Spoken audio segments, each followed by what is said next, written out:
Hey, what's up, guys? Is the mic on? Is the mic? Okay, all right, good to know. Welcome to week 4 of the Web Design DeCal. So happy you could join us once again, whether you're here in the classroom or you're online. By the way, also, regarding the online audience, sorry about week 3. I know that some people had to miss week 3, even in the class too, because the CS70 midterm was then, so they had to skip class, which makes sense. But we couldn't get it on time like we have been with the previous lectures, with this really strange exception. I think one of our mics picked up some music, and obviously we don't own the rights to this music, right? So YouTube picked it up, and then they closed our stream. They literally just cut it off, and then they said oh, you have copyright violations, and so that's why it's been a bit of a delay. So I guess we'll try better to make sure none of our music gets picked up by these mics, so we don't upset Big Brother. Because, honestly, how is it every stream, YouTube, is it every stream that you're I don't know. It's Google, I guess. Anyway, I'm going to be a little brief today because Sean's got a lot to talk about. So really, all I'm going to talk about today is all the CSS properties that I've alluded to this entire time, but I haven't really explained what they are. I sort of just recursed to the next week, and I just said, oh, we'll talk about it the next week, so don't worry about it. You'll learn eventually. So now I'm just going to tell you all the properties. Today is all about a bunch of CSS properties that we've gone over that deal with various things, and they're really useful. So it's all about more CSS this week. Before I go on, any questions from the homework? Was it all right? Is there any lingering confusion? Cool. All right. Last week we talked about the box model, the 4 aspects of the box model. So the first one, the innermost one, is the content. What surrounds the content? And just shout it out. Padding. What surrounds the padding? The border. And how about outside the border? Margin. Yeah. So there you go. That's essentially what this diagram is. And that's how you can think of everything. Every HTML element is a box. But that box needs CSS properties, doesn't it? Otherwise, knowing the CSS box model is not super useful. So we're just about to go through a bunch of properties to do all those cool effects that you've always wanted to know how to do. Tonight, you're going to learn how to make that thing do that thing, right? And now you'll know exactly what to do, or you'll be able to see, oh, I should probably use border radius to make that circle, or something like that. So these are sort of the categories that all these properties fall under. So by categories, I mean, say you have fonts. Then this sort of list that I'm about to go over is going to be the first sort of properties that you think of right away. And you're like, well, I could use this property regarding fonts. Same with display, background, et cetera, et cetera. We'll also go over a really common trick, which is horizontal centering. As it is, it's not actually as trivial as a single property that's a line center. I wish it was, but there's actually a little bit more to it. So we'll get to that by the end. So here we go. There are a lot of properties, but the first one regarding fonts is color. And I'm sure you guys have seen this once or twice already, but it goes color, colon, and some value. You can put in a literal value for some colors, really common colors like red, black, blue, purple. But most often, we are going to use hexadecimal values. And so hexadecimal values are those which are preceded by a hashtag, and then they have 6 characters after it, and it looks like gibberish. And we'll go over in week 6 when Sean talks about color. We're going to talk actually how that works. But otherwise, for now, just know that it's just the color of your font. Not necessarily the color of your element, though. The color of your element is actually background color. So these are 2 common things that people really mix up all the time. But yeah, just standard color is the color of the font, whereas background dash color is the color of the actual element. Here we go. Font size. Font size, self-explanatory. What's the size of your font? Takes in pixels. Here's one that we haven't so much talked about, and it's font weight. So remember in the beginning when we talked about the headers, or the headings in HTML, and we had H1 through H6, and geez, Andy, H1 through H6, that's really kind of limiting. Are there only 6 sizes for fonts, and do they only get that thick, and that thin? I don't know, that's not as customizable as I thought it was. And you're exactly right. There's actually a sort of scale from 100 to 900, and only by hundreds. So it's 100, 200, 300, all the way to 900. And it's varying degrees of thickness of your font, right? Just as a trivia, who knows what this font is? Is anyone like, Zap, I know that font. Does anyone want to give a guess? I think I heard Helvetica. Go ahead. Yeah, it is. Yeah, good eye. Yeah, woo! Solid, solid. It is Google's Roboto. And so as you can see, Roboto with font weight 100 is as thin as it is on the top. And as you increase by 100, 200, 300, it gets thicker and thicker until you get this very heavy, thick, bold Roboto at the very bottom. So that's what font-weight does. Moving on with fonts. So we also have font style. And so they're actually like the only time that I'm going to mention, or the only sort of value that I'm going to tell you to pass into font style really is just italic or none, but or normal. But essentially what font style does is it makes your text italic if you pass in italic. And by pass in I mean say the value that follows the colon. So what we've done here effectively is we've just killed one of the HTML tags that I talked about in the beginning. If you guys remember the EM tag, short for emphasis, that took your text and then it italicized it. But like I said back then, and I say again now, the div sort of replaces everything you need for most HTML tags.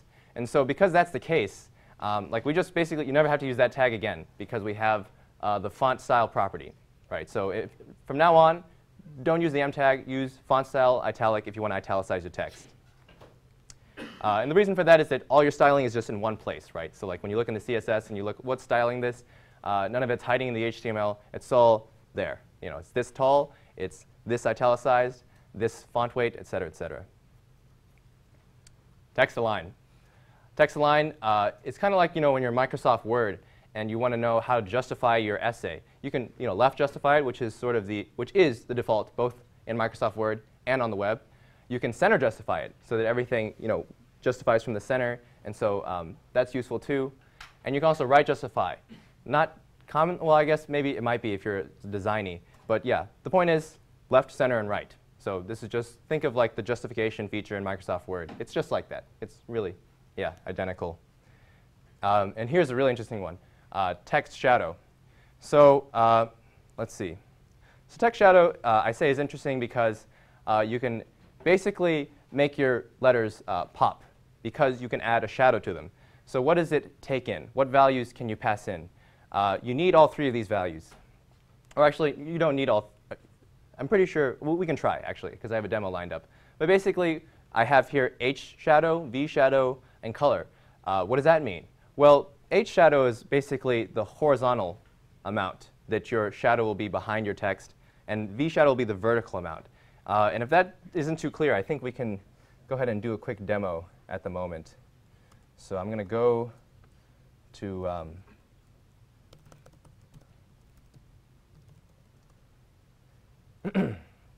so you can go to this link too, actually. But basically, just tinyurl.com/wdd-demo1, no spaces or anything, no dashes or anything. And here we have, I have this div, ID X, for example, and shadow. And in here, these are the only properties acting on this ID. So so far, the only thing I just told it to be 50 pixels big. But something more interesting that you can do is you don't actually have to rely on the Microsoft Word Times New Roman that comes standard. I've actually just changed it right now to Helvetica Neue, which is certainly a lot better. I mean, I think it's a lot better than the default because it shows that you've thought about that at least. And so here's what I'm going to do now to demonstrate the property is I'm going to uncomment this. All right. This is slightly harder to see, so I'm going to change the color of the font to white so that we can better see this. There you go. So because the white blends in with the background, the actual font color is white, but you can still see what it says because there's a text shadow around it. And in particular, that text shadow is displaced 2 to the right and 2 to the bottom. And like to prove that, if I change this to like 5 pixels, you'll see that it's more to the right than it is to the bottom. I don't really like that, though, so I'm going to do this. And on top of that, I'm going to just try to make it pop out a little bit more. If I put a red background, now you see it, don't you? Like now you see the color of the font, you see the shadow behind it. It looks 3D. It looks more 3D than it did when it was just 50 pixels and just Times New Roman. So that's that's the text shadow property in action.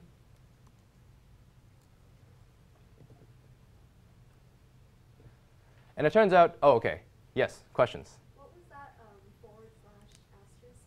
Oh, gosh, okay. So the question was, what was that /asterisk that I had here that looked like this? And then there's also another one, too, that was like another asterisk and then a slash. This is a comment. This is a comment in Java, no, I'm sorry, in CSS. And what that allows you to do is it allows you to write things in there that won't be rendered in the CSS. So it won't actually render what I've commented out. This is useful because, you know, code is not actually for computers. Code is actually, you know, for humans to read. And so when you pass on the file to someone else to work on, you can comment in things like this is for this is for this, and it's all the more readable. At the same time, if you want to like not have things render, like I don't want that background to render, then you can comment it out. Question? If you want the shadow to go to the left instead, would you use a negative? Yes, yes, yeah. It's just as valid. So everything's to the left now, yeah. Great question. OK, awesome.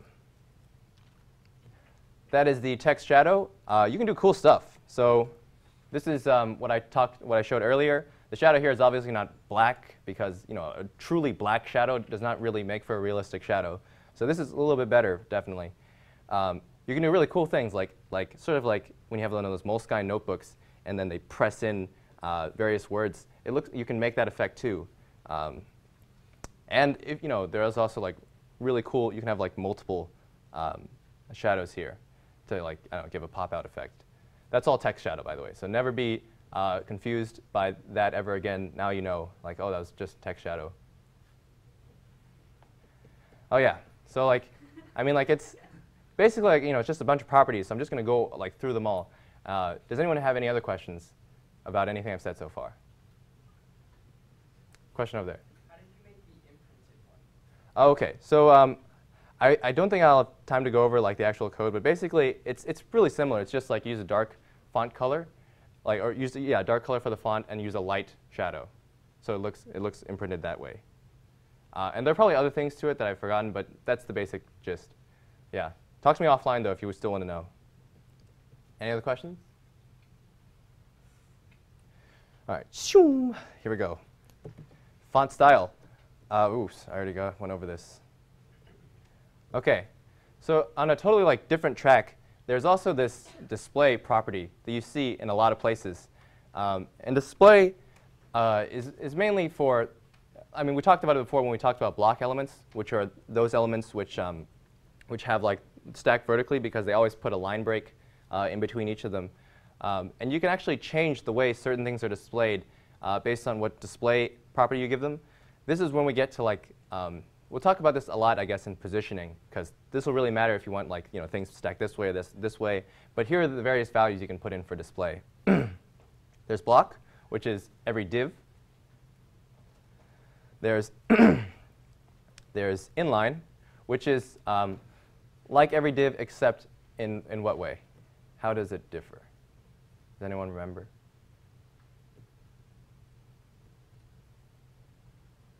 So it differs in that things stack horizontally because you don't put a line break. You don't like hit enter. It's all stacks horizontally. So that's sort of the difference between the two. But there's also this strange one, inline block. An inline block is different in that it doesn't actually respect the horizontal, the top and bottom paddings and margins actually of the things you put in. So you might think like, well. Why would you use that? They're actually, well, actually, I can show you what that looks like first, because this might be harder to explain and better to demo. But yeah, essentially, it allows you to stack them horizontally, but has similar properties as block. So you can also go to this one too. It's tinyurl.com/wddemo2. Right, so the code. Not so bad, if you ask me. It's just, I have this parent class squares, which I actually do not need. Yeah, never mind, forget about that. But essentially, I have 3 squares here. And they render like this. And the reason they render like this is that basically, they all have the class square because they're all squares in this way. They all have, these dimensions. But they differ obviously in color. So that's the only difference that I made them. That's why I made them IDs, right? So the background color is red for the first one, blue, green. And I made them different because that's the only differing factor. Everything else can be generalized into a square class. But anyway, so here they are, stacked vertically by default, because they're block elements by default. Every div is a block element by default. But suppose that for every square, I change its display property to inline. What do you suspect will happen? Just shout. No need to raise hands or anything. No breaks. So yeah, I heard like multiple things of the same, saying the same thing. But interestingly enough, they appear to disappear. The reason for this is that they don't actually take on heights and widths because there's no actual content. So they just disappear like this. So like for example, if I did like top, mid, bottom, and I ran it like this, then they would appear. Kind of tricky, kind of tricky. So let me just get rid of this again. And I'll try the same thing with inline block with no content again. Now inline block, as you can see, does respect the top and bottom because obviously they're still here and I didn't have to put any content in them. So you have different properties in each of them. Like inline made them disappear because inline doesn't respect horizontal and sorry, not horizontal. Sorry, top and bottom margins and paddings, whereas inline block does. And yeah, it has those properties of block too. Question in the front. So was inline, so when you put the text in there, was it so the blocks were just only as tall as the text was? Is that what you're saying? That's correct. The question, yeah, Okay. yeah. The question was, is the reason that they showed up after you put in content only because, or sorry, the reason that they showed up only after you put in content because they only are the height of the box or the height of the content itself? That's true. It's only as tall as it needs to be is another way of saying that. So those are the 3 properties. Oh, question over there. Yeah, can you explain again why it went from vertical to horizontal? Sure, sure. So the reason that it went from vertical to horizontal is that block elements, by default, put line breaks, aka, like imagine pressing Enter after each one. Then you put a line break through each of them, and then they stack vertically by default. The difference, though, with inline and inline block elements is that they don't have that, so they stack horizontally. Does that answer your question? Question. How did the text disappear? Oh, I made the text disappear by getting rid of it in here. But I thought the squares disappear too when you do that. They would if these were inline elements, but the difference between that is that I have inline block. See, yeah, that's the effect I wanted to go for. It's like, wow, they're still here, and they're stacked horizontally too. All right. So yeah, that's the display property. And here we go again, like display block stacks vertically, has padding and margins, but inline doesn't. But inline block does, and it's stacked horizontally. Okay. I think we went through the question round, so I'll just move on. Now let's talk about images. So images, what you typically do is not just like act on the image tag itself, but you usually put a div around it so you can make the image a block element. Or you can act on it as though it was a block element. The image has a width it has a width property and it has a height property, as you might expect.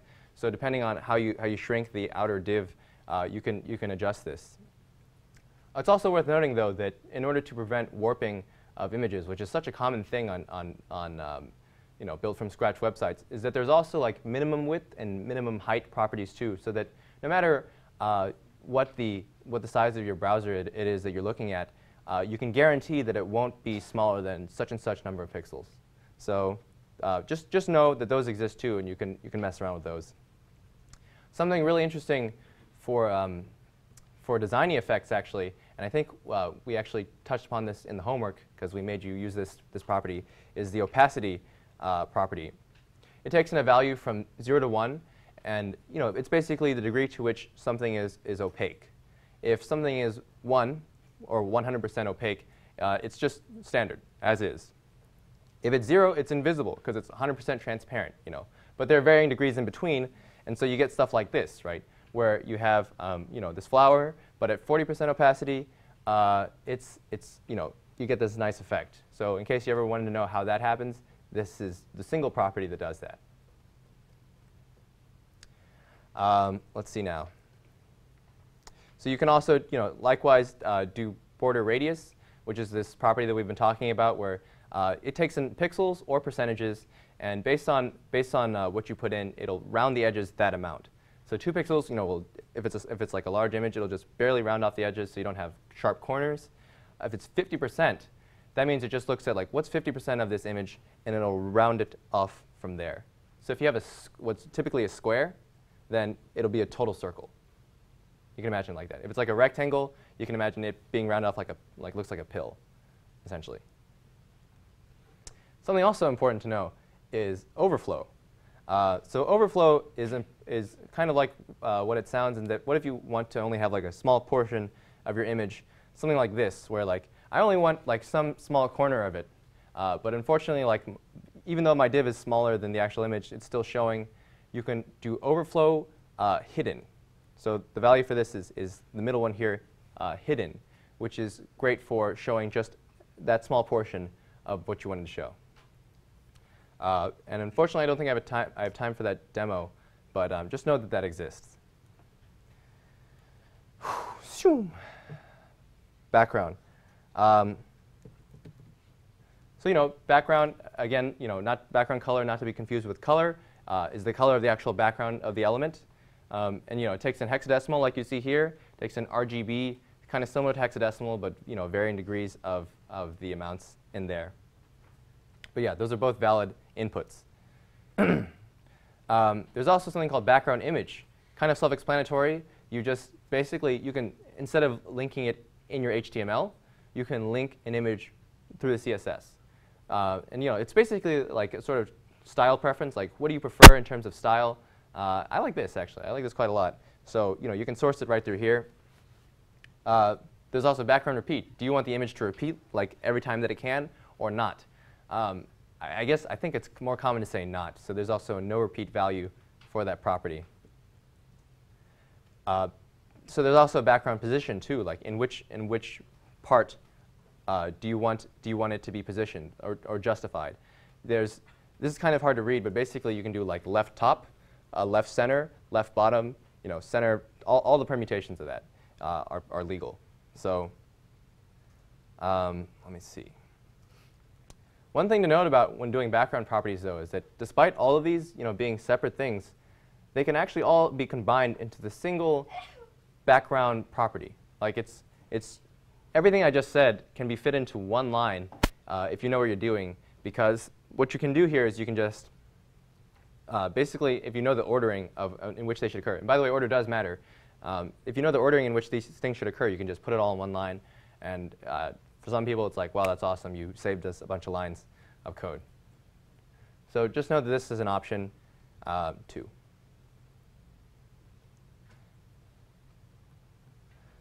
Let's see now. Does anyone have any questions at the moment?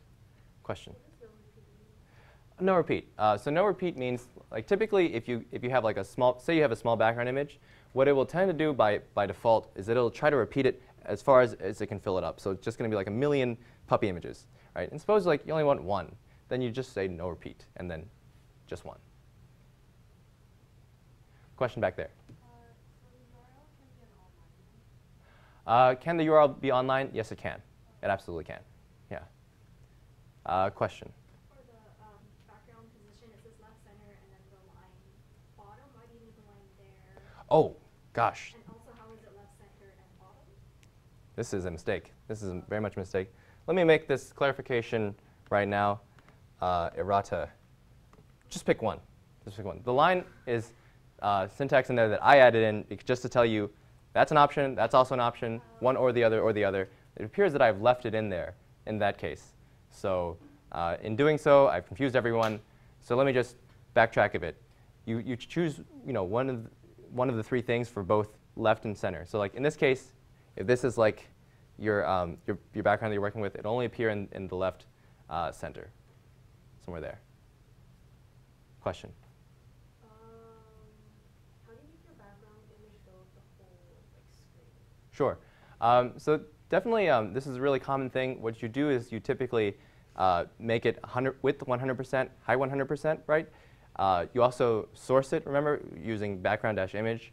And I believe there are other things that are in there too, like you probably have to put it, you have to probably order it in the back using something called z-index. We can talk about that soon. But basically, we can take this offline, actually. But yeah, those are basic things. You want to like stretch the whole thing if you want to make a background image. And yeah, that's about it. Question? Yeah, is there a way to make it choose between different pictures based on your screen size or resolution? So the question was, can you get this to choose different pictures based on the size of your screen? It's a great question. So basically, with any questions regarding, like, can I do something different if the screen size is different, aka making it mobile friendly, is all a matter of CSS media queries. And we'll be talking about this toward the end of the class because we're going to definitely try to make whatever sites you make mobile friendly because that is the future. And so basically what that means is you can put in CSS, if my browser width is less than such and such, then do something else. And there's a whole different set of CSS rules you put in there. It's almost like a big plan B. Like if the screen size is such and such size or less than such and such size, then execute these rules instead. And that includes put in a different image. Are there any other questions that I can get to before I go on to the final CSS trick? Question? Okay, so if you had a background image that was like repeating, or, how would you make it still even when someone's scrolling? So the question was, if you have an image that using it as your background and you don't want it to move while the user scrolls, you would do something using the position property. It's a CSS property. But we will go over this a ton next week, because that's literally the topic of all of next week, which is CSS positioning. So there are various values for positioning. In this case, it's position fixed, which is the short answer, to fix the image even while the user scrolls. All right, OK. Last trick using CSS. Centering an element is unfortunately not as easy as it sounds. It just takes a couple more lines than you might expect. To center an element, you have to first make sure that what you're trying to center is in block, right? This way you can make use of margin left auto, margin right auto. So instead of putting a number value, you can literally put an auto, and it'll automatically find where it should be. In this case, it'll push sort of equally on both sides until it's exactly in the center. So you can think of it that way with regards to horizontal centering. So just to show how this might work really quickly, I got this real quick demo. I have here a purple circle, and I want it to be centered in the middle, like I want it to be basically here, because that's the center. What would I put?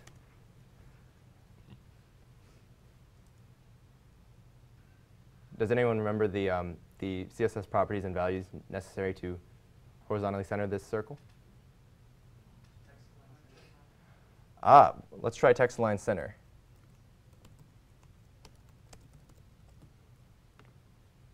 Nothing changes. This is kind of strange because we wanted to center it, but it just doesn't work. Maybe it might be because there's no text. That actually might be a big contributing factor. Question? No, margin left auto. Oh, yeah.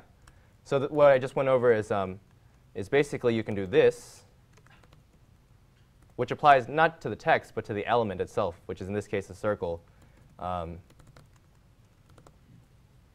now upon running this, alas, we have centered the purple circle. Text align didn't work because text align, if you imagine you had text in that circle, it would be centered in that circle. But in order to move the element, which is a totally different thing in terms of CSS, you got to do the margin left auto, margin right auto. Question? So say you had like 3 circles like stacked horizontally on that top row, and you did each of them margin left auto, margin right auto. Would they be able to see the other circles and like click on each other, or would they all go to the center and overlap? Good question. So I think it's based on their position relative to each other. So we'll talk about CSS position. This is totally CSS positioning question, but basically it depends on whether you have, it depends on your value for position for each of them. Like typically, I think by default they would all go to the center and overlap. Is that the right? Anyone a human CSS compiler like Sean? Anyone?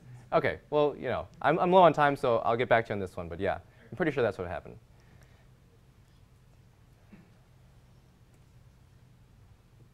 And that is my CSS tricks rant. Are there any last questions? Question? If you did have text in the circle, would it move with the circle, or would you have to do like text align again? It would. So the question was, if you did have text in that circle, would it move with the circle, or would it just stay there and you have to like move it again somehow? It would stay in the circle because it's all part of the same element. It's all part of that circle element. So wherever it goes, so does its contents. In this case, it would be the text. Any other questions? Question? Is there a way you can center the circle on the center of the page? Center the circle on, oh. Margin on the top and bottom. Oh, okay. So, man, so the question was, can you vertically center it too, in addition to horizontal centering it? Yeah, like if anything, vertical centering is a totally different beast. Like it's way more annoying, and we'll go over that soon. But basically, it is possible, but it's like super hacky. So much easier to do horizontal centering. Next question. Can you clarify the difference between like margin left auto and margin left 50%? Sure. So margin left auto, the difference between margin left auto and margin left 50%, I believe, is that auto will automatically like see how big is the container that I'm in. In this case, it was like the whole page, but literally it'll just do it'll go right to the center no matter what. 50% on the other hand, Sean, do you know if that's any different? I think for 50%, it calculates, so let's say you have a div, it calculates the width of the parent, and it shifts the element by 50% of whatever the parent's width is. Whereas if you do auto, it shifts it all the way to the end, right? I feel like, all right, like using my internal compiler. Do the same thing. Yeah, I feel like it would do the same thing in my head. No? It will not. It won't? Yeah. Jeez. All right. OK. To me, that sounded like the same thing, because you look at the parent, and if the parent is the page, no? OK. It won't do the same thing. You can always try it, though, in JS Fiddle. But yeah, interesting puzzler. Are there any final questions? Awesome. OK. Yeah, that's all I've got for today. Next, we're going to have Phil and Tomas do a hands-on.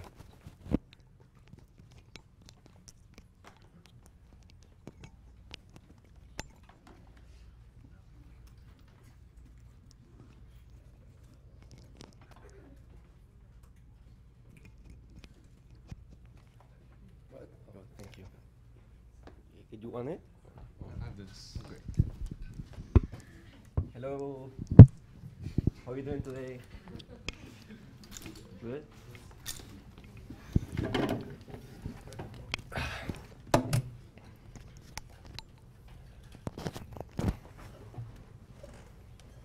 All right, so for today's hands-on, we're just going to go over we're just going to use a lot of the CSS rules that Andy mentioned, and just show you guys some like neat tricks that people usually do, because honestly, CSS is there's a lot of ways to do one thing, so really, you just have to like try it out and get used to it. All right, so 1 second.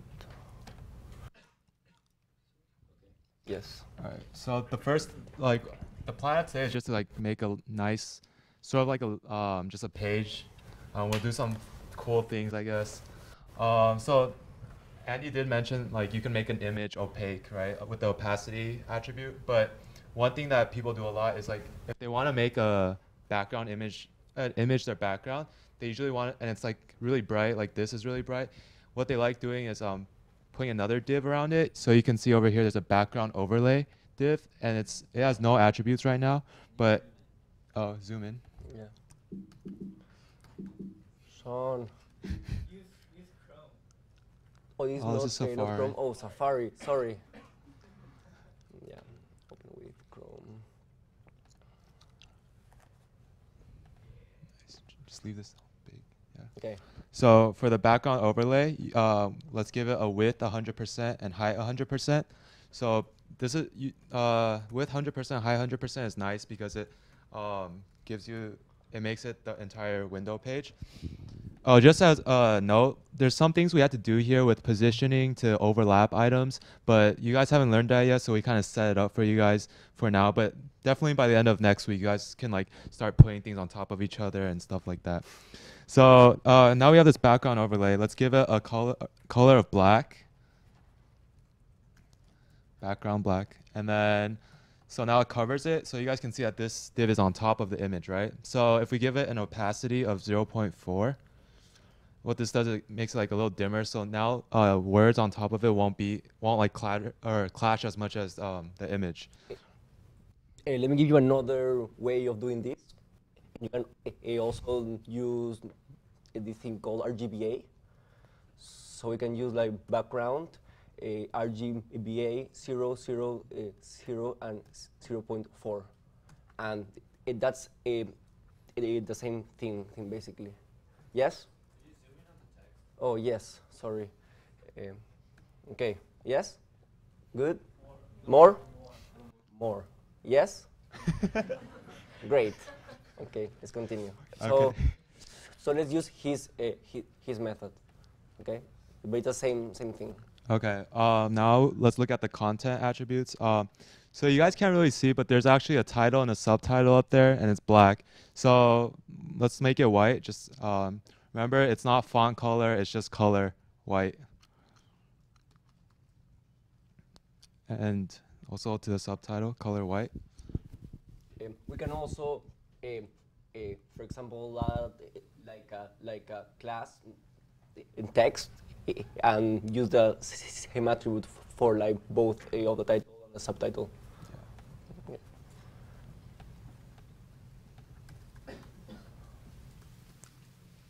Okay. And then, so now you see that the title and the subtitle are within the content div. So if we wanted to pull everything to the middle, we would give it a margin top, right? So I guess we could just give it a number like margin top like 360 pixels, but Tomas really wants to show you guys how to do like the correct vertical centering way. So why don't you do the calc? Okay, so we do top 50%. Okay, then we see here what's the height of this box. Okay, it's 36 pixels, right? So we use a margin top, and we do calc, and we do a minus 36 pixels divided by 2. And oh, it's in the middle. Yeah. Perfectly in the middle. Yeah, so basically what you're kind of doing is you're giving it a margin. You're like saying top 50%, start from the middle, but then the div has some height too, so it's not technically in the middle. So you have to calculate, oh, I want to go back up half of the height of the div. Okay. But one thing we should have done first was give the Yeah. the title and the subtitle some font size, because that's too tiny. So title, let's give it a font size of 72 pixels. 22 pixels, nice. And then let's give the subtitle a font size of 36 pixels. And yeah, 28 pixels. all right, 28 pixels. And let's give it a margin top of, let's say 24 pixels, the title, subtitle and title, to space it out. So margin top, what? 24, Sorry? 24. 24 pixels. Okay. Okay, and then, so as Andy mentioned, to center a text, you can do a text align center. So if we do that now, the text should go to the middle. Okay. One thing is that this font is really ugly. Hamza later in the design section will teach you guys how to import some really cool fonts. But for now, we have Lotto imported. So let's give content a font family of Lotto. Okay, so body, font family, Lotto. Yeah. This space. You can see that there's this space here, right? So how can we do that? How can we fix that? Anyone knows? Anyone knows? No? No? How about What? What was the question? How can we make it be to the bottom of the page, like? Okay, we do a bottom. This body 100%? Oh yeah. Sorry. Oh, not yet. Oh, it's because the width is. Hmm? If you stretch out the window. Yeah, but it should still work. Image. Nice. Okay. Yeah. So now that we gave the image a height too, it's not the original ratio it was now, but now it fills the page. Okay, so let's do some more fancy things. For title, let's give it like a margin top of, or border top of, border top 2 pixels, solid and white. Okay, so I don't know about you guys, but I think that looks pretty ugly, where it like kind of spans the whole line. So what you have to do in this case is you have to limit the title div to maybe like 480 pixels. So now it's like that, right? But now it's not centered because we use text align, and then now we're giving it its own width. So in this case, you can use margin left auto, margin right auto. Personally, that was one thing that I always forgot to do. In order to use the margin left auto trick, margin left auto, margin right auto trick, you have to make sure that the div has a specified width. So if we took the width off, it wouldn't have worked. Let's do the same thing for the subtitle. Let's give it a width of 480 pixels and do a border bottom of 2 pixels solid white, and then margin left auto, margin right auto. And there's also this thing called font style, which it's kind of like Word. You can do like italics and stuff. So if we give the subtitle font style italic, then it'll be kind of slanted. And last time Sean did mention that there's micro level spacing and macro level spacing. Micro level spacing like line height. There's also like even micro spacing between like letters. So what you can do is like a letter spacing, 2 pixels, and it kind of like spaces the words out a little bit more. Okay, but it looks very ugly. So how can we do it? we do a margin top of, let's say, a padding top of 20 pixels, and let's also add here a padding bottom of 20 pixels, and let's also calculate again what's the height of this thing. It's 164, so we just put here a minus 164, and Can you guys see where the numbers are coming from? Yes, no? Okay, from here. Right, bottom left. Oh, fuck. Here, or here. Here? Yes? No? Yes, guys. Great. Okay, awesome. Awesome. So one last thing we wanted to do. So we have this like circle here. Andy did say that border 50% lets you create a circle. We just wanted to show you guys how to do this in action. So if we uncheck the display none, let's give it a width and height of 240 pixels. And this has to be with a square div. Otherwise, it's not going to work. OK, all right. And then let's give it a border radius of 50%. And let's text align center this text. So one other neat trick you guys can do is that for only one line of text, and if you guys give the div containing it a width and a height, you can actually give it a line height that is the same height as the div, and that'll actually center the element. It's really hacky, but I don't know, occasionally you might run into a situation where it's really annoying to do all the calc and stuff. So yeah, that kind of centers it vertically and horizontally for text align. And now it's done. The universe. Yay. Are there any questions?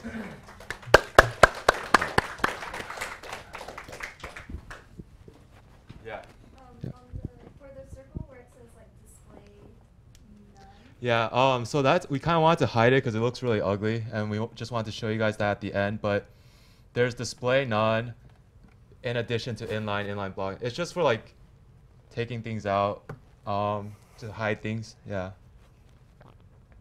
How'd you center the universe? It's a big place out there. Okay, so we gave the div it containing a width, right? And after giving it a width, you can do a margin left auto, margin right auto to it. Okay, the div content? ID content, or which div? The title div. Oh, okay. So you can see a margin 0 auto. So by just having two numbers there, 0 is like the top and bottom, auto is left and right.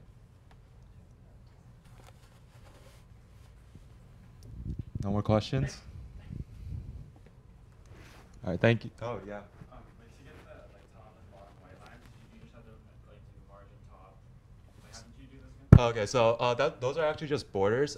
So you can see like there's green there, so we gave it a padding to space it up, and we just gave it a border top. So with borders, you can specify just a border top, border right, border left, border bottom. Okay. So for title, we gave it a border top. For subtitle, we gave it a border bottom. So it kind of looks like, it's like that. I would do it in another way. Doing border top and bottom of the whole content thing, which is just one line of code. He's a little bit inefficient, but it's okay. It works. It works as well. So yeah, there's a lot of ways to do the same thing in CSS. Okay. Yeah. Well, I think you said you did margin top for the calculation. I didn't quite get that. Okay. Do you want to explain it again, or? Yeah, go for it. Okay, so the first thing you do is you say, okay, top 50%. So it'll take the div and it'll take the top of the div and put it 50% from the top of the page, right? So it's 50%, but that's not actually centered because the div itself has some height. And you want the center of the div to be at the center of the page, not the top of the div. So what you gotta do is calculate. I mean, you can do it in your head if you're smarter than Tomas, but he does the calc thing. And like he looks at how tall the entire content div is. He calculates how tall it is and just does a negative margin top for that. Remember to use a pixels, like here put pixels, or it won't work. Okay? So put like pixels, px. Does that make sense? All right, cool. Great. I think we're going to take a break now. So, yeah.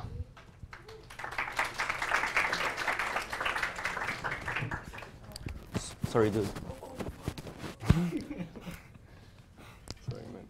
Huh? Here you go.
Okay,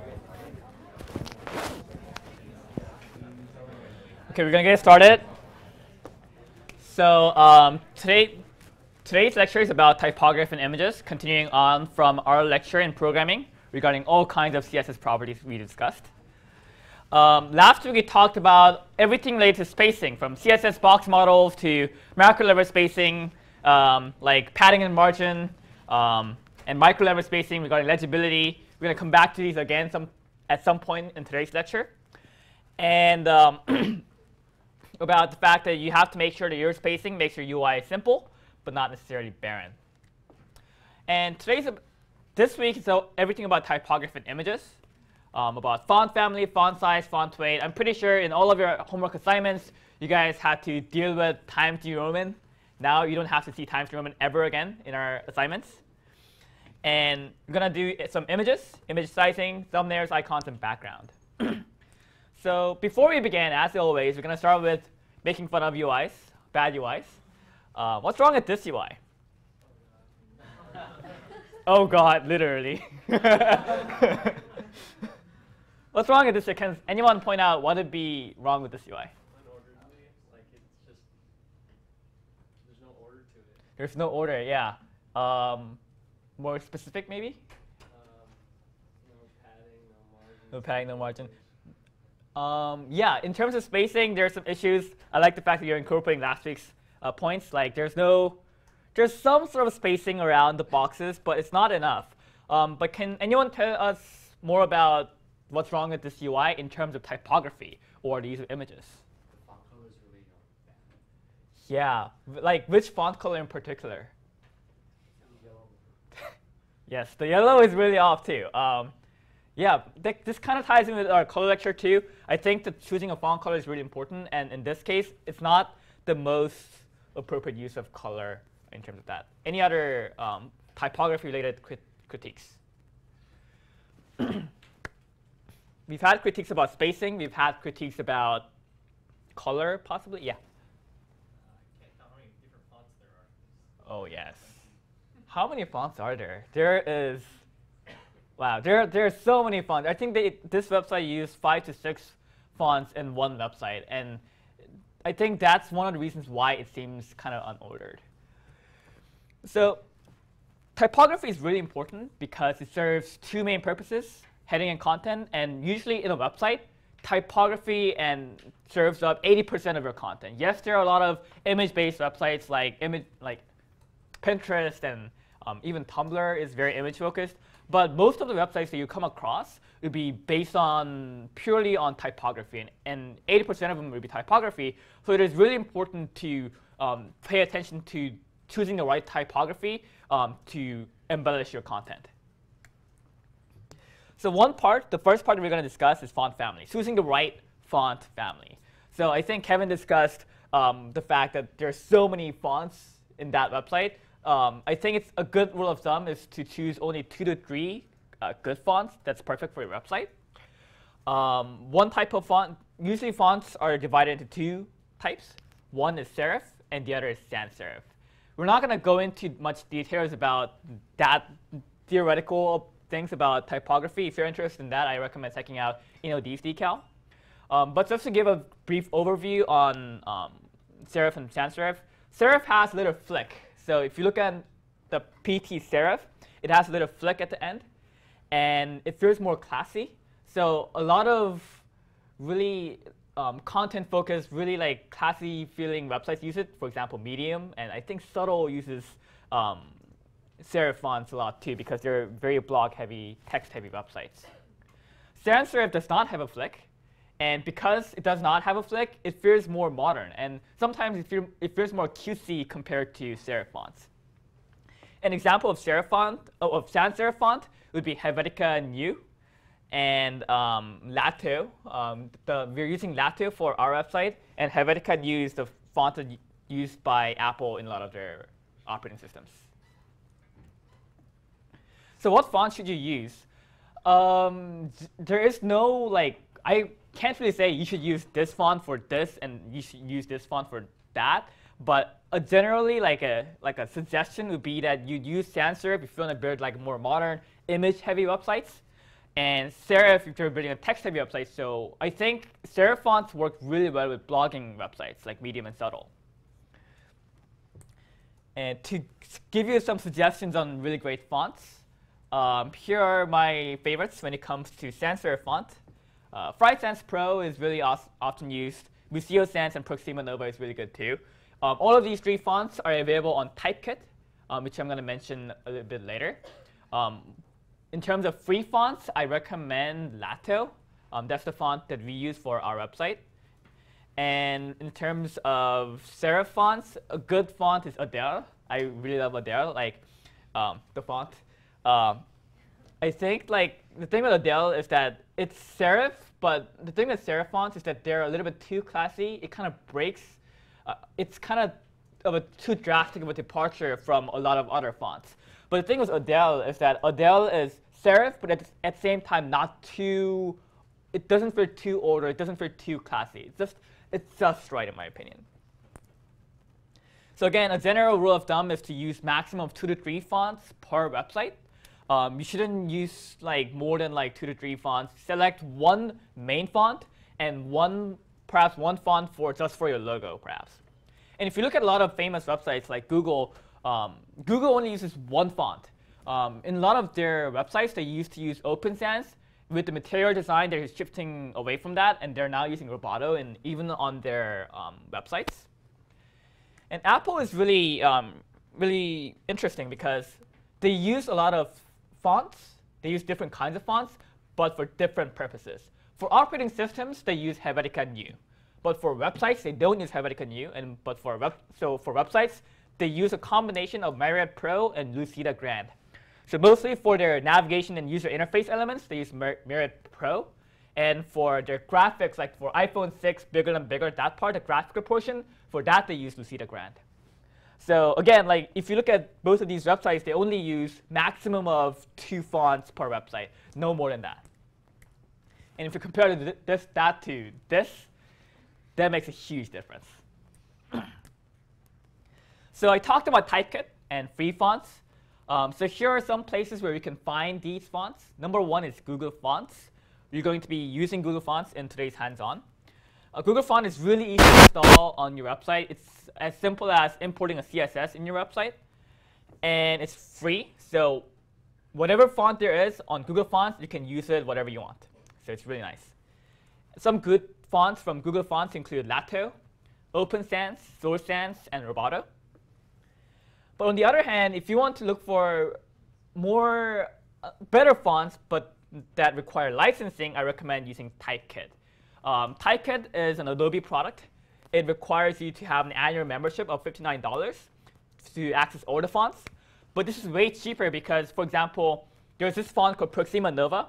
And to use Proxima Nova, you have to buy the license. And on its own, it costs like nearly $300 to $400 per font. It is really expensive.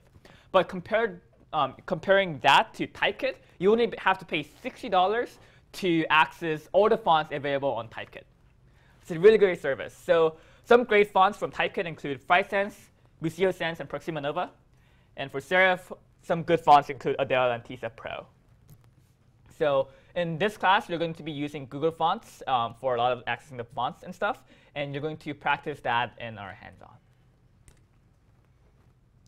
Any questions so far about font families before I move on to the next topic? Yeah? What does it mean when it says Pro at the end? You mean like Tisa Pro, Myriad Pro? Yeah. I have no clue. You're going to have to ask the publisher. Sorry. Any other questions? Cool. So now we're going to move on to font size. I think we discussed about having a good right metric for a lot of your pixels. Like for spacing, you want to use 12, 24, 36. Same thing applies to font size. Many people go in an order of 6 or 12. So here are the metrics that we use for website and DeCal and for Iris too. I use 36 pixels for heading, subheading 24 pixels, paragraph 12 pixel. And having these metrics of 12, a system of 12, makes it look very balanced. An example would be this. So heading is 36, subheading is 24, and paragraph is 12. And if I were to tweak it around a little bit, maybe the paragraph can be a little bit bigger, the font size for that. But other than that, the overall design typography is balanced because you're using a system of 12s, a multiple of 12s, to differentiate the font size. Another thing that's important is font weight. I think Andy discussed font weights in the CSS lecture too. And it's basically a thickness for your font. So here we have all the type set for Museo Sans, from all the way from 100 to 700. The lower it is, the lighter. The thicker it is, the higher it is, the thicker. So a lot of new designers tend to spam lightweight fonts all over. And iOS 7 was a bad example of that because they used lightweight fonts all over their interface. And it really didn't have enough contrast to differentiate it from the background. They fixed that a lot in the iOS 8. So you shouldn't use lightweight fonts all over. Where should you use it? You should use it for headings. If you use a big font, generally, if you have a bigger font size, your font does get thicker. So even if you use a lightweight font, it's OK. And again, lightweight fonts decrease contrast. But if you have a dark background, it ensures that you have enough contrast for your font. So an example of this would be this. Here we have a button in different kind of styles. On the top left, we have a light background with a very lightweight font. And because it's lightweight font and it has light background, it is really hard to see the text for the user. Compare that to the green with a white light color. It's a little bit better, but I guess maybe it'll be a question for you guys. What's the best looking button of these 6 buttons right here? Bottom one. Which bottom one? Bottom right. Bottom right? OK, maybe who thinks it should be top left? Top right? Middle left? Middle right? Yeah, some middle rights. Bottom left? Bottom right? Cool. Let me actually ask for opinions. Why do you think it's the bottom right? Thanks. See? Right? Yeah. Well, actually, it really depends on the use case of the button. It's like a button for submitting something. Oh, yeah. Right? Like That's very important. Makes sense. Yep. But I mean, it looks the clearest. Like the contrast between the green background and the white. Yeah. It's like the most clear. Yeah. I think the bottom right establishes really clear contrast. Maybe I can ask for a different opinion. For those of you who said bottom left, why bottom left? Anyone? Yeah. What's good about the contrast? I feel like black and white is Black and white. how can you get more contrast? Yeah, yeah. That's a very good point. So in terms of the contrast, I say black and white, that is the biggest contrast. But yours surrounding, I think green and white establish the contrast in a different way because the background is a color. And usually when you have a colored background, that gives more contrast versus light, like a very plain background. So I mean, it depends on the use case.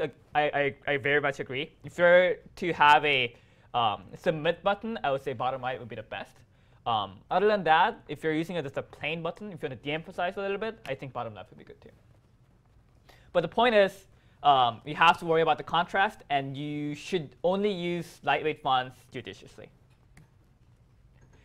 So we talked about contrast, and this brings to my point of legibility.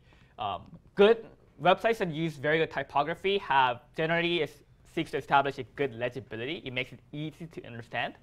And there are 2 ways you can do this. One is through spacing. I think we discussed this last lecture. You want to add a line height of around 1.5 times or 2 times the font size to improve the spacing. And we also have to worry about contrast. You should use lightweight fonts on top of dark background, and you should use dark font on top of light background.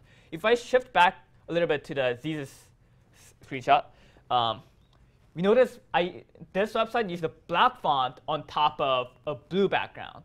And that is a terrible contrast. And compare this to maybe, the lag. Compare this to iPhone 6, the Apple website. They use a black font on top of light background. And wherever they have a dark background, they use a light font. And So this would be a really, it's a very easy rule. Just light font for dark background and dark font for light background. And this way you can establish contrast and make it easier for the users to read your, read your text. Moving back. Now, things to consider for font, not for font sizes, but fonts in general. I would say you have to worry about who's your audience. Is your audience targeted more towards older audience or the younger audience? Or is it content, is it text heavy or image heavy? And a good example of this would be this. Before I talk about this, we're going to pass around our Lorem Ipsum attendance word of the day. And while they're passing around, let me talk a little bit about Proxima Nova. So Proxima Nova has two sets. One is Proxima Nova, and another is Proxima Nova Soft. Where would you think you should use Proxima Nova versus Proxima Nova Soft? Any suggestions? Towards which audience should you use Proxima Nova Soft compared to Proxima Nova? Yeah. Perhaps someone who's like younger. Younger, yeah. Why? Why is that? Because it just looks more nice and friendly. Nice and friendly. That's very good. That's very good. Yep. Well, also, like, old people didn't have bad eyesight, so, like, it's a little bit smaller. The Proxima Nova Soft is smaller? Yeah. Yeah, a little bit. Yeah, I think it's a little more condensed together a little bit. Yeah, it's very good too. Yeah. Yep. I'd use it for something fun, like here the actual text is like the USS Discovery 1, and it's like something military should probably seem a little more serious. Yeah, that's a very good point. So Erica said that the content here is USS Discovery 1 and stuff, and it's not quite fun. Maybe Proxima Nova Soft will cater more towards audiences that want like fun, maybe more fun like amusement park websites, for example. Yeah. On the top, the edges are more like sharp. Yeah. So it's like easier to see the letters and stuff. But at the bottom, it's like your eyes are probably like younger, so it's like. That's a very good point. So yeah, it's interesting. So for on the top, the Proxima Nova original, the edges are sharper. So it's easier to see and comprehend for the brain compared to Proxima Nova Soft, which is more rounded and perhaps, I'm not too sure about the actual effect, but perhaps the top one is easier to read versus the soft. Any other ideas about Proxima Nova versus Proxima Nova Soft? Cool. So now we're going to move on to images. And images is really important because nowadays, websites are shifting towards a lot of image-heavy websites. Typography is still the main focus, but images are getting a lot of emphasis as well. They can be used as content, like a thumbnail image, visual guide as an icon. So for buttons, it might be a better idea to include a little icon in addition to your text. And it can be also used for emotional appeal, like backgrounds. So if you notice a lot of portfolio websites or landing page websites in general, they start off with a huge background and then progress to the content. So I would say that's more like a trend in web design these days. One-page scrolling websites with a huge cover image. So before I get into the actual use cases behind images, let me just go over image types. So there are mainly 4 image types that are used very frequently in web design. One is JPEG. JPEG is really nice because it provides one of the highest compression. That is, your file size, your image size will be very, very low. So what would be a downside for that? Because it provides very high compression, it's prone to damage as you edit them. So every time you save a JPEG file, your image quality will slowly degrade. So JPEG would be really good for images that you've taken with your camera because that's pretty much your final copy. And large images like thumbnails or backgrounds, because background images and thumbnails, they tend to be like really big.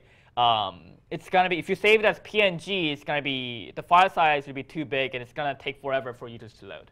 So for images, for thumbnails and backgrounds, I recommend using JPEG. PNG is an alternative. It's used for, it's really good for transparency. JPEG does not support transparency. So if you build an icon, obviously the icon would want to be on top of another button, so it should be transparent. But JPEG does not support transparency, so you shouldn't make an icon using JPEG. For icons, you should use PNG.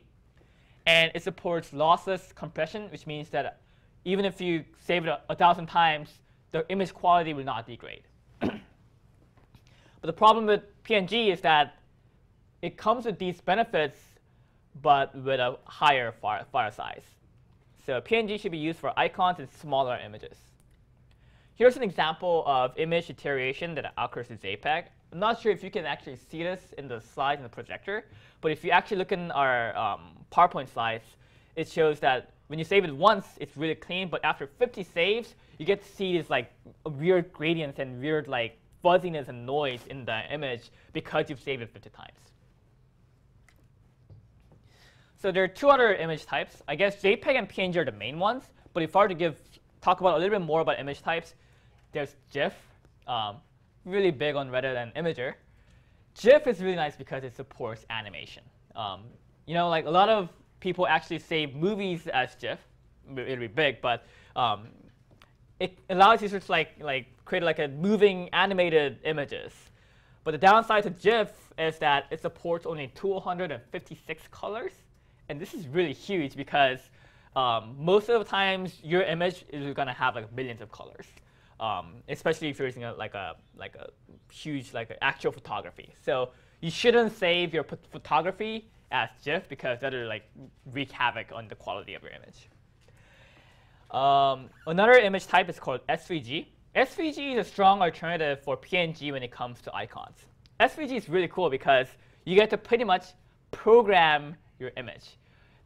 Whereas GIFs and PNGs and JPEG, you can't actually code it. SVG is an image that's pretty much coded up. And because it's a vector, it can be scaled automatically. It's very, very lightweight, too, because it's just a bunch of text. And it's really easy to customize, too, because, again, it's just the code. SVG is pretty much like a programming language of its own. So you can edit the color, fill color, and stuff like that. But it comes with a cost. It's hard to use for beginners because it's pretty much its own language. So here's a typical SVG icon. You notice it's very similar to HTML in a way that it's both a markup language, and everything is coded up, and this will render itself as a calendar icon. So that's cool. Any questions regarding image types? Yeah. Illustrator, Adobe Illustrator? Yeah, Adobe Illustrator. It's vector, right? I think Illustrator, Ingrid, is Illustrator vector? Yes, it is. So would that be SVG also? Or? No, Illustrator is its own file format, right? Depends on how you want to save it. You can save it as a PNG or JPEG. Yep. So if you save it as a JPEG, will it also be vector? No, no. JPEG, GIF, PNG, they're all vector, and they will not scale. The only vector image files that I know of, I mean, the two popular vector types are SVG and AI, which is Adobe Illustrator file. Yeah. For the JPEG image deterioration, Uh-huh. what constitutes a save button? Pressing a save button in Photoshop, right? I think. Oh, Yeah, so yeah, you yeah. open it and do something? Yeah. Oh, opening up is fine. Like when you write on the image, when you when you edit the image or when you modify the image, that'll be a save. That'll be. So not like you send it somewhere. Oh, that's not gonna do anything. Nope, nope, nope. It's fine. Any other questions regarding image types? Cool. So let's talk about image use case. A lot of people use thumbnails these days to describe their content. For example, on Pinterest, they have the product, but on top of the product or an item, they have a thumbnail image to describe the content further. So I'm going to give you a demo of image resizing. So in your homework 1 and homework 2, many of you added image, but the image was huge. It took up the entire space. So some people ask, so how do I resize this? So I'm going to tell you how to resize an image. Demo. Resizing an image is really simple. Here's my blonde surf last year. So there are two ways you can do this. One is to directly manipulate the image tag. So on here, image, I would say width is 120 pixels, and it's going to automatically resize, and it's all sweet. Another way you can do this is to add a modify the width of the surrounding tag, which would be the image hashtag, the ID image, and add it width 120 pixels. And then for image scaled, you notice I have a class called img scaled, image scaled. So I would add a class with a width of 100%, and it's going to automatically scale the image to the 100% of the parent, which should be 120 pixels. So why would I ever use this method over this nice and easy width 120 pixel on the image? It's because a lot of the times you want your image to scale up to fit the div rather than on its own. So it's really useful for you to create a class called img scaled, and because these kind of classes will be used over and over again to fill up the image to fit the content. So for example, would it be a good Pinterest maybe? For Pinterest,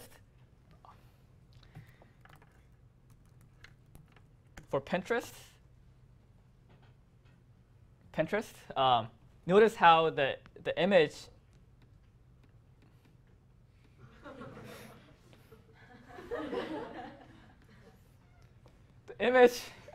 the image is, so you have a box surrounding each of the image, and the image just fits the box. So usually in this case, it's better to, because you've already specified a width for your box, there's no reason for you to specify the width again on your image. So you're gonna use the image scaled class you've created that fits the image to its parent. So yeah, you should create an image img scaled class because these kind of classes will be used over and over again. So when it comes to image resizing, there's two problems you're gonna run into. One is when you have a small image like an icon that's only 120 by 120 pixels, and if you try to make it fit a 500 by 500 size box, then it's gonna scale.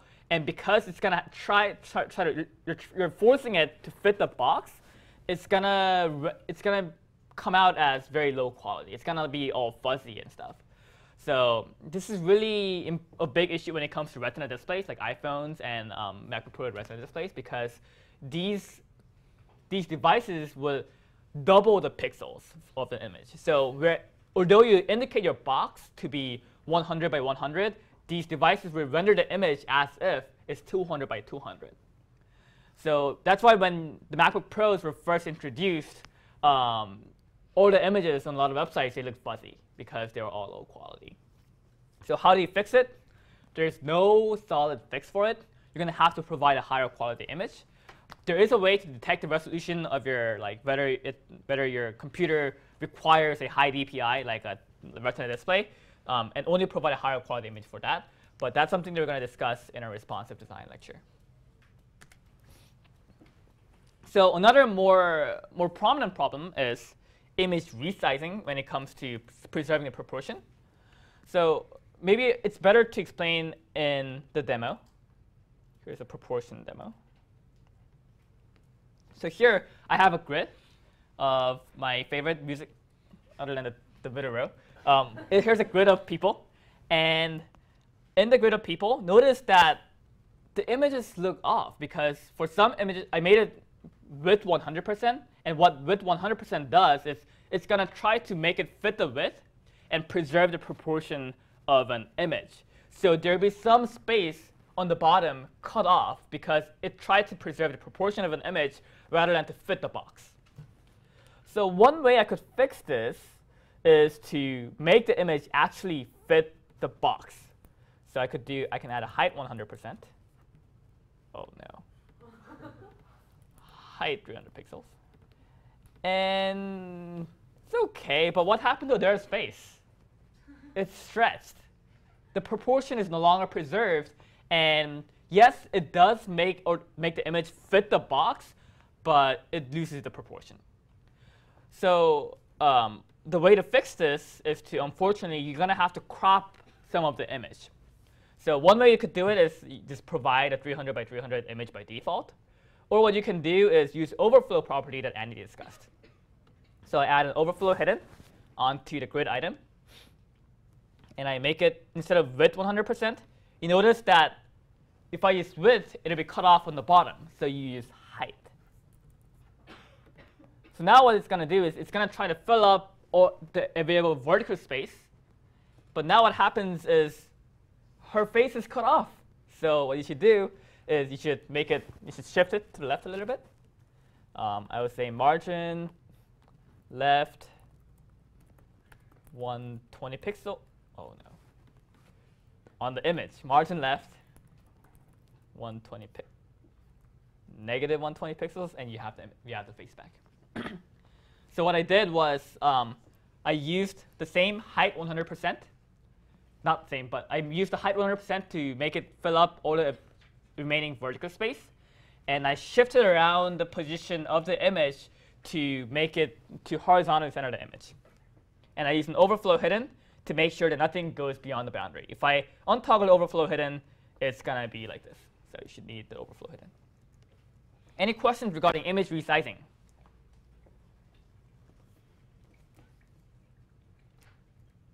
All right. So let me breeze through this. So icons. I'm going to go really quickly because we're running out of time. In terms of icons, one tip that I want to give is that it's usually not a good idea to have a button with just an icon, because yes, as a designer, you might understand what an icon means. You might say that, oh, it's a pen icon, so it must mean right. It must mean right. But for users, they might not see it. They might not get the meaning of just an icon. So they might interpret the pen icon as an edit button, or it could be a write button, or it could be buying a pen, or you never know what's going to happen. So you should always have a caption describing the icon in addition to the icon itself. So, oh yes, I have to mention this. So for icons, for a lot of web design DeCal website, we didn't create the icons ourselves. We used this really handy resource. This is probably one of the best resources that I could give in this entire class. It's called the Noun project. And what the Noun project does is it's basically a resource where you can find any icon that you want. So let me demonstrate the awesomeness of the Noun project. Go to the Noun project. And let's say I want to find an icon. Let's say I want to find a pen icon. And it shows you all the icons you can download. It's really awesome. And there are more. Like, there are hundreds of icons for you to download. But it comes to the catch. It is free, but sort of free. You can download.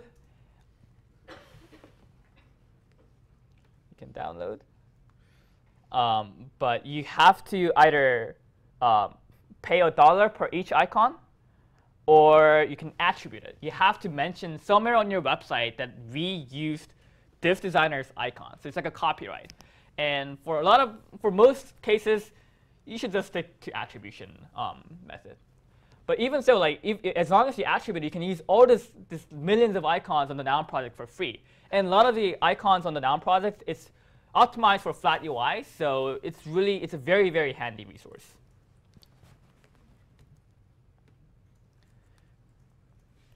So background, we're not going to cover background just yet because we have to know CSS positioning for that. But let me just go over some general tips when it comes to using a background. So on the left, we have two images. On the left, we have just the original image. And on the right, we have an image slightly darkened. And because the image is slightly darkened, obviously in this website, the most important element in this website is the text, not necessarily the image. Even if you have an image, if the text is invisible, then it's no use having an image. So what you should do is make sure that the text is the king, the content is the king, and the image, if you're using an image and you have a white text over it, make sure you establish enough contrast by slightly darkening the image through CSS positioning method that we will discuss next week, or using a CSS filter. And the placement is really important too. On the left, we have a kind of bluish font color on top of a picture of a beach. And because we have a very similar color, it clashes together. So instead of putting it in the center, you can move it to the top left, where it's not as where it doesn't really blend in with the image that much, or you can just darken the image. Due to lack of time, we're going to stop it here. And Hamza will talk about the design hands-ons using typography and images.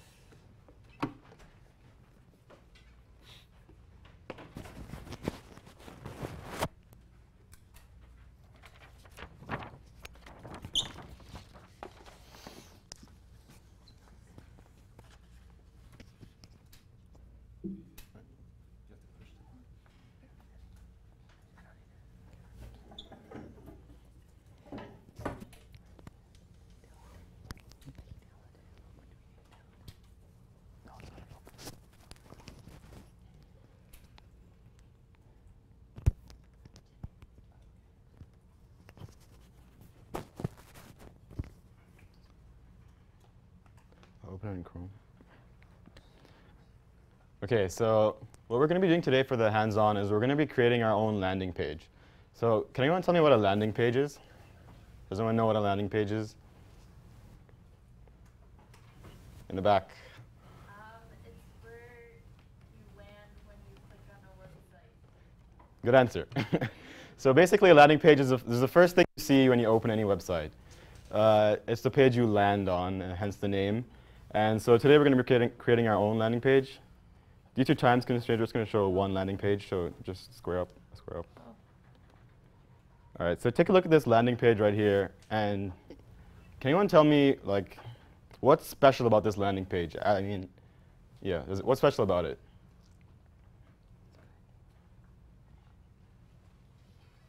Simple. Yes.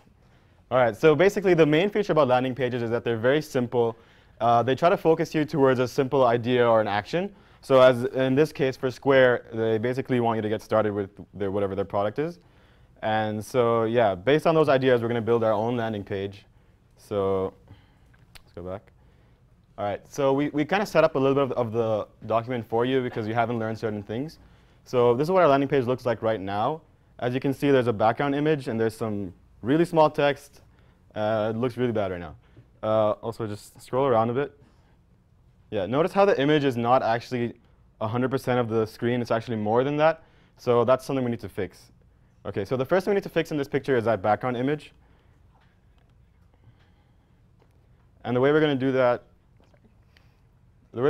is by setting a class that Sean just talked about, which is called image scaled with height to the background image.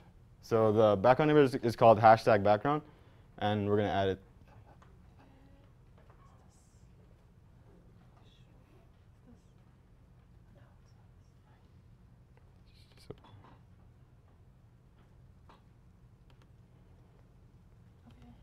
All right, so to the background image, we're just going to add a class called image underscore scaled underscore WH. Yes? Can you zoom in on the text? Yes. Yeah, just zoom in a bit.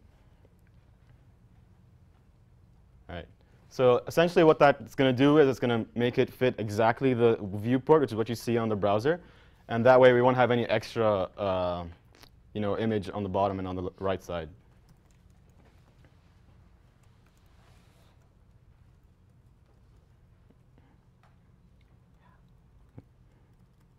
On the image itself. On the image? Oh, like down here. On the image itself. Just add the class on the image.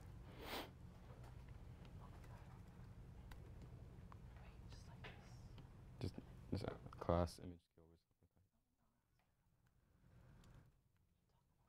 All right. So while she does this, we'll notice how the image gets scaled. And yeah, can you just show that?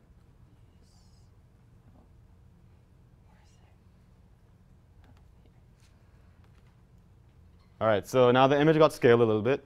So next what we need to fix is this logo thing in the top left corner.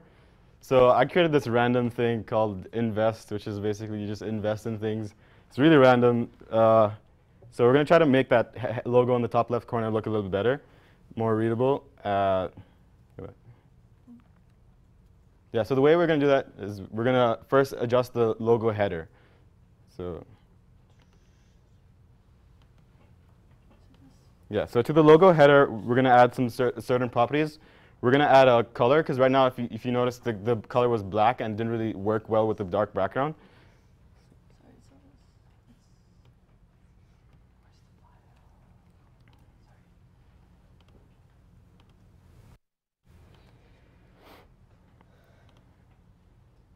Yeah, so scroll down at the bottom, you'll notice that it says enter your code here.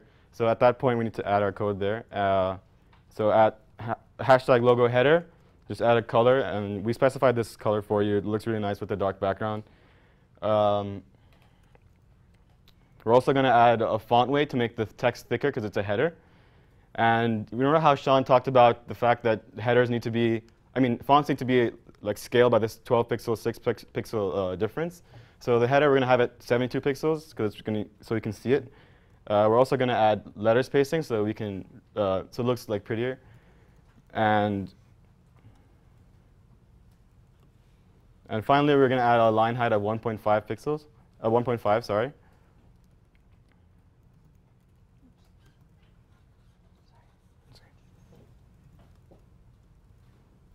And we're going to add a font family of Lato.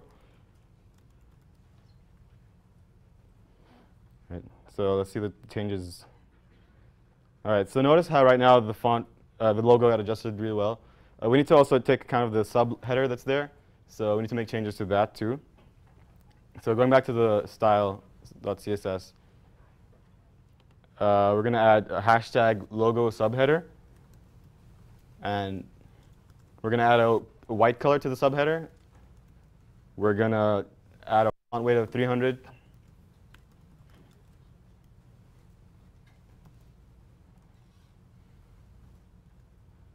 And a font size of 22 pixels. Again, keeping in mind that ratio that Sean talked about.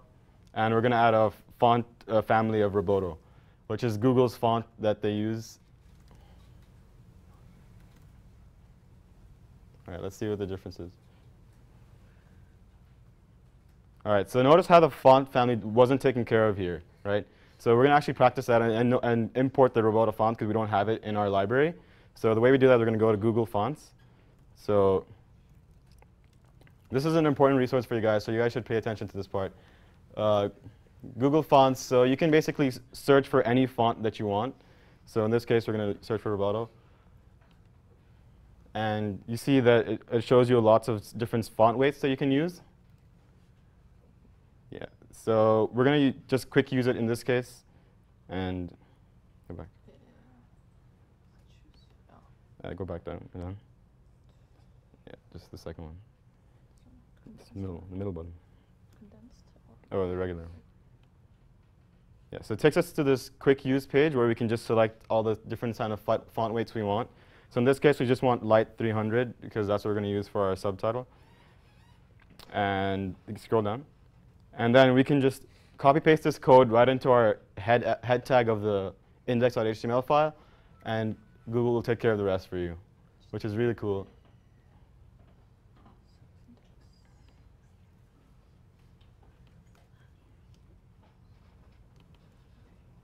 All right, and now if you notice that, did you save?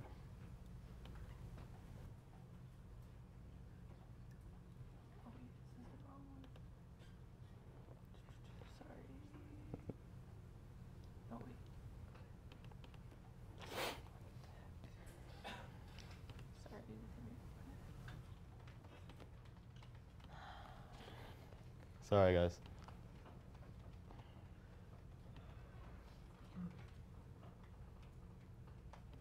Yeah, so it just, yeah. And now that should work. All right, so notice how the font family just changed.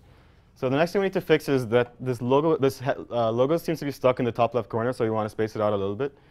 So we're going to add a padding to the container of the entire logo, which consists of the logo header and the subheader. So add this class called logo container and add a padding 20 pixels, 40 pixels. So that should space out the container from the top left corner, and it does. So does anyone have any questions at this point? Yes? How did you do the background scaled again? OK, so in our CSS, if you take a look at it, scroll up a bit, you'll notice that, that there's already a class defined called image scale with height, which you should usually have by yourself, just as Sean just mentioned. So all we did was we just added that class to the image, and that took care of the rest for us. So right here, she just added the class image scaled with height, and that did the rest. Does anyone have any other questions? All right. So now we fixed the logo pretty much. There's just one more little thing that's missing. Can you go back to the browser? Notice how the logo itself is a little bit not in the center, so we want to fix that. We're just going to add a simple margin to the logo itself, and yeah, we're going to add hashtag logo margin 6 pixels on the bottom and top, and margin 10 pixels on the left and right. Yeah. And you see it's all spaced right now. So the next thing we need to fix is just that description in the bottom left. You see how it's not contrasted, it's small, it's not readable. Fix all those issues. So the first thing we're going to do is we're going to modify the container of the entire description container, of the entire description. So we're going to add a padding to it, just like we did to the top with the same values. So padding 20 pixels, 40 pixels, which 20 on the top, 40 on the left and right. But in this case, you notice how the description was all the way in the bottom. We kind of want to have it in the middle, so we're going to add a specific padding bottom of 200 pixels to overwrite the one that we just wrote. And we're going to add a line height of 1.5 so that we can read the description itself. And we're going to add a font family of Roboto, which is what we just imported, and a color of white. All right. All right. There's still a lot of issues with this. The next thing we need to do is we need to modify the header to separate it from the text itself. So we're going to add some styles to the description header. So hashtag description header, and we're going to add a font size of 36 pixels. And we're going to add a font weight of 500 pixels to make the header bold so you can actually read it. And yeah, let's see what that looks like. All right, so the header looks good, but I want to add one more thing, which is that you notice how right now is more bold than the rest of the header. And that's because we have a B element around the right now text. So if you can go look at the HTML file. So you notice how the right now has a bold tag around it. So we also want to change the color of the right now to be the same as the logo header. So the way we do that, does anyone know how to do that? How do you access a specific element inside another element? It's kind of on the homework too. Yes. Yes. Yeah, so the answer was you do description header space B, and that will just color the text inside the entire header. It's AA, yeah. All right, so now the right now should be the bluish color, and it is. So lastly, we just want to make the text itself a little bigger, because it's still too small. We want to take care of that. So we want to add a font size of 20 pixels to the actual text. And again, this is according to the dimensions that we just saw, where the header is 36, the text is, you can decide 20, 12. I don't like the 12. I think it's too small. So 20 is about right for me. And there we have it.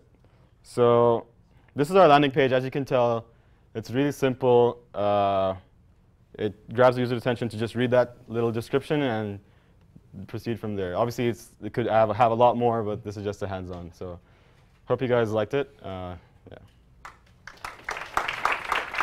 Does anyone have any questions? Sorry, forgot to ask for questions. Does anyone have any questions? All right.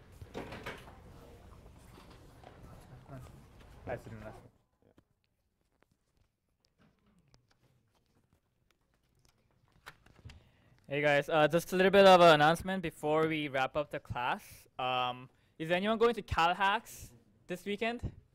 That is awesome. So we, Website DeCal, will be at CalHacks too. We're going to be teaching a short workshop, 2-hour workshop, regarding UI design using CSS at 9 a.m. Saturdays. So come by if you have time. And if you guys have any questions regarding hacking, I'll be there too, and everyone will be most likely there. So we'd be happy to have. So yeah, thank you.